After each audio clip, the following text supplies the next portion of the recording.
That $75 billion will be out the door, allocated and spent by September. And I was simply questioning how we have ships running out of fuel in the open seas and planes being grounded. And I didn't say ships were running out of fuel in open seas or planes were grounded. I'm saying we have to make trade-offs. Maintenance accounts are running everything out our of money. troops need on the battlefield, they're getting in spades and beyond. We agree that we should honor our fallen, that we should stop and remember them and console and comfort their families, that we should be mindful of the hundreds of Americans who've been wounded and injured in this war in Iran.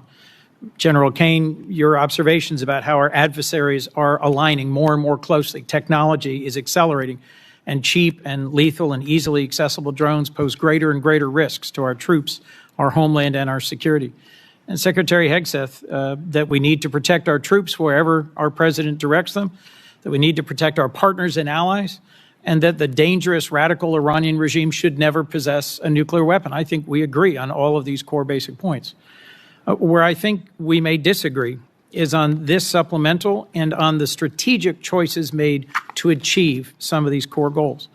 We're 143 days into a war with Iran, a war of choice that we started with Israel, but did not include, consult, or incorporate our core allies, our NATO allies, our regional allies, the American people, and Congress.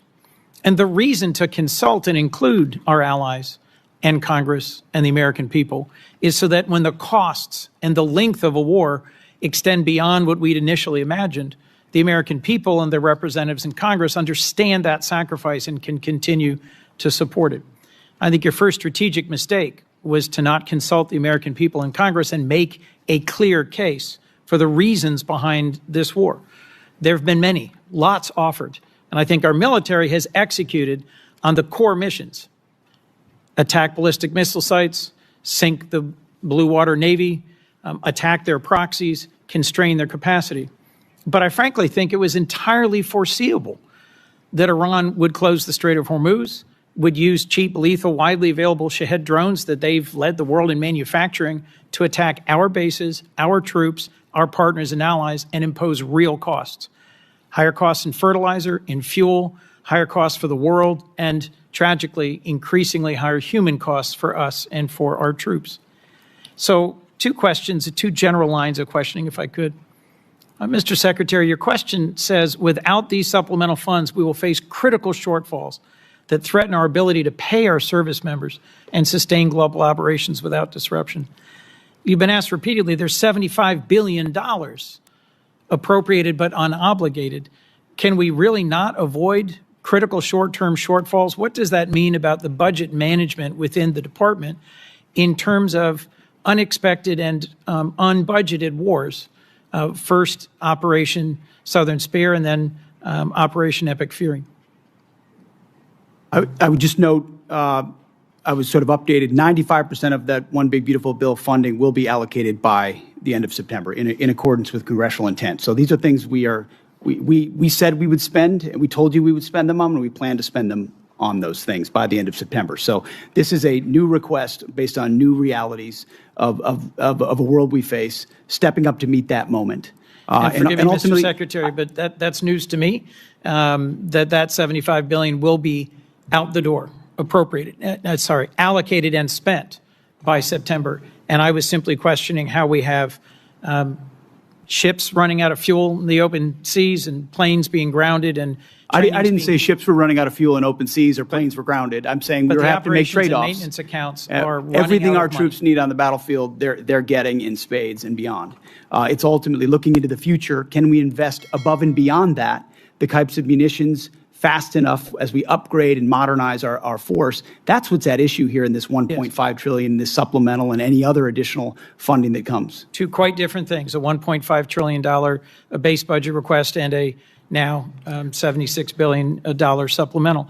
And I was simply going to point to Department of Homeland Security is sitting on nearly $100 billion in unobligated funds.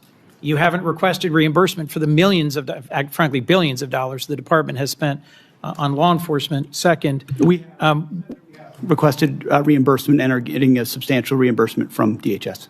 That's good news, and that's news to me.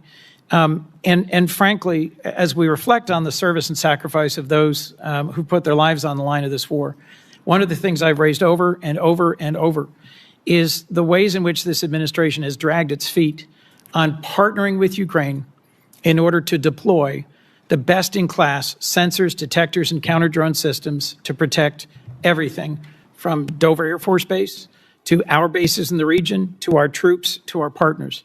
I want to see you focus on accelerating the defense of our troops and our nation, focus on accelerating the defense of our troops and this region, and a strategy that has a real chance at succeeding at the goals that we agree on. Because the strategy followed, I think, has no credible likelihood of success. Thank you all for being here today. Secretary Hegseth, the American people either didn't want this war from the start or were deeply skeptical of this war because they have seen this country make the same mistake over and over again in wars in the Middle East, and that is to create either unrealistic or open-ended objectives.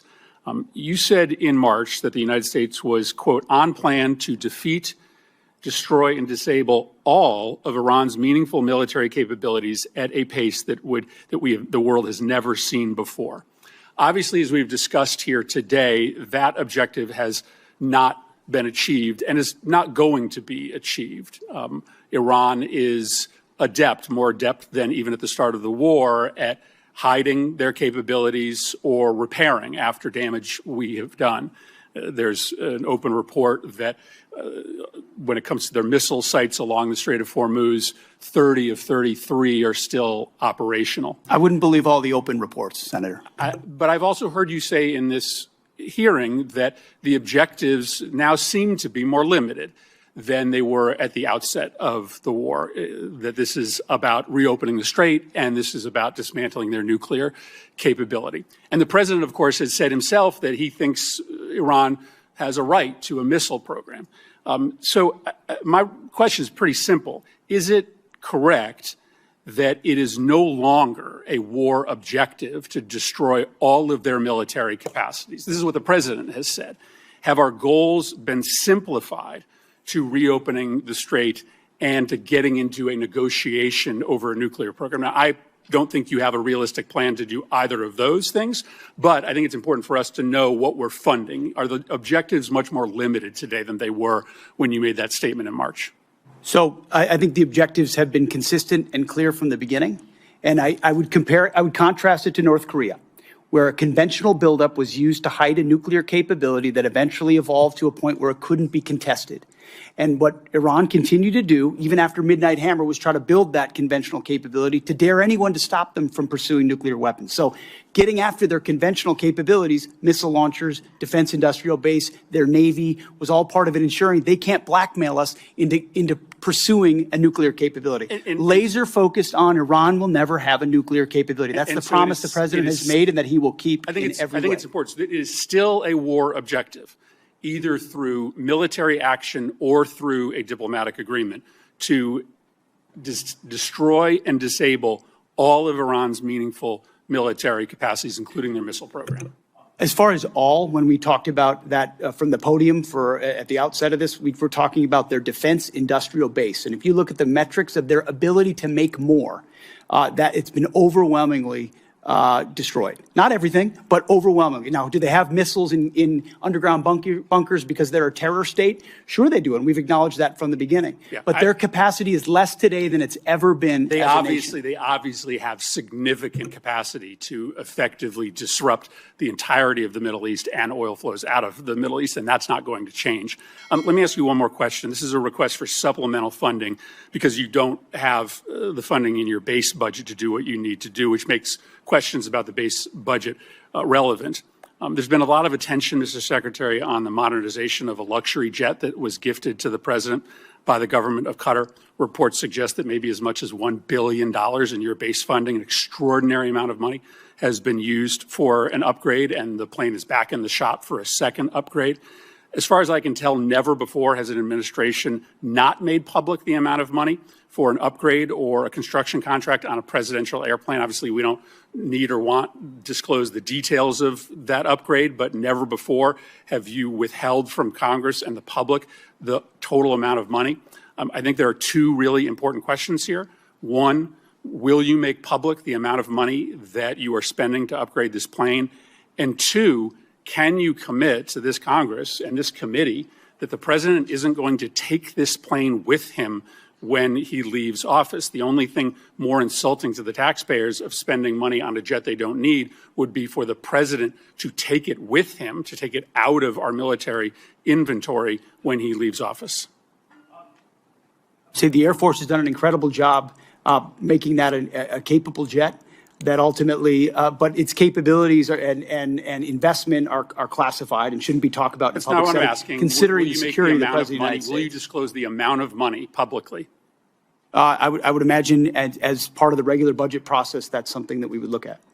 And will you commit that the president will not take But you have this to look jet? at the classification level of certain things that are not devolved for reasons of national security. Will you commit that the president will not take this jet with him out of federal inventory when he leaves office? That's not a decision for necessarily me to make, and ultimately we're grateful to have it in the fleet for the Air Force to protect the President of the United States.